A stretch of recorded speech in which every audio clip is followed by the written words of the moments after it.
तर काय सांगणार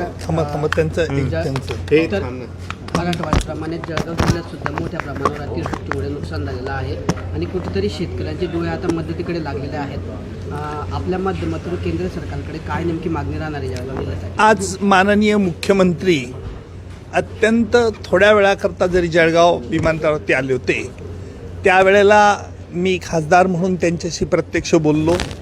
मी स्वतः जळगाव जिल्ह्याचा असल्यामुळे जळगाव जिल्ह्यात पावसामुळे शेतकरी बंधूंचं जे नुकसान झालं आहे याच्याबद्दल त्यांना पूर्ण कल्पना असते. त्यांनी मला विशद केलं.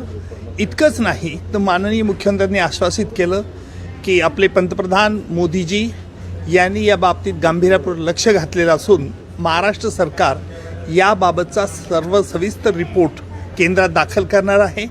त्याप्रमाणे शेतकऱ्यांच्यासाठी देखील केंद्राकडून आपण लवकरच मदतीची अपेक्षा करत आहोत आणि मला खात्री आहे की मोदी सरकार निश्चितपणे महाराष्ट्र सरकारला मदत करेल.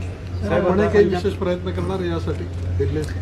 असं आहे की एकदा पंतप्रधानांनी आश्वासित केल्यानंतर आपल्याला काही काळ कळ सोसावी लागेल आणि त्यानंतर माननीय मुख्यमंत्री देखील प्रयत्नशील आहे. त्यांनी माझ्याशी आज प्रत्यक्ष येथे विमानतळावरती बोलणं केलं आहे. सर, महाराष्ट्रातील एकंदरीत नुकसानाची जी तीव्रता आहे ती लक्षात घेता केंद्राकडून काहीतरी विशेष पॅकेज महाराष्ट्राला मिळालं पाहिजे अशी एक मागणी पंजाबप्रमाणे महाराष्ट्राला पॅकेज नाही. म्हणून याकरता प्रत्येक जिल्हाधिकाऱ्यांकडून पावसामुळे कुठे कुठे महाराष्ट्रात किती नुकसान झालं आहे याचे पंचनामे होऊन महाराष्ट्र शासनाकडे आल्यानंतर महाराष्ट्र शासन त्याबद्दलचा सविस्तर रिपोर्ट हा केंद्राकडे पाठवणार आहे आणि केंद्र त्यानंतर महाराष्ट्र सरकारला विशेष पॅकेज याच्याकरता सहाय्य करतील.